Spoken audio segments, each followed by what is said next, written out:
ብስሚላህ አሰላሙ አለይኩም ወራህመቱላሂ ወበረካቱ። ውድ ቤተሰቦቼ እንግዲህ ያውላችሁ እኛ ቤት የውሻ እንትን ነው ምንድን ነው የሚባለው?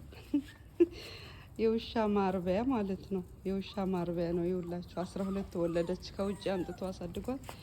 ቤት ውስጥ አለ የፈረንጂ ውሾች ማለት ነው። ግን እሷ ደግሞ 11 ወለደች ማለት ነው። ሱብሃንአላህ 12 ደርዘን ማለት ነው። አንድ ደርዘን እና እችኛዋ መጨረሻ የተወለደች ናት። አላድግም አለቻቸው። ይኸው በአላህ ወደዛ ሄዱ፣ እየመጡ ነው እንዳለ እናትየውን ተከትሎ።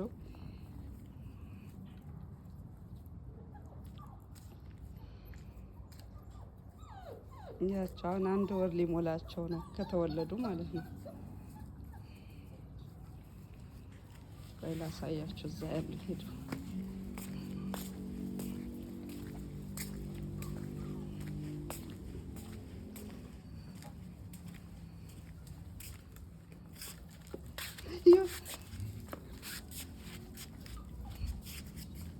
يأكل هذا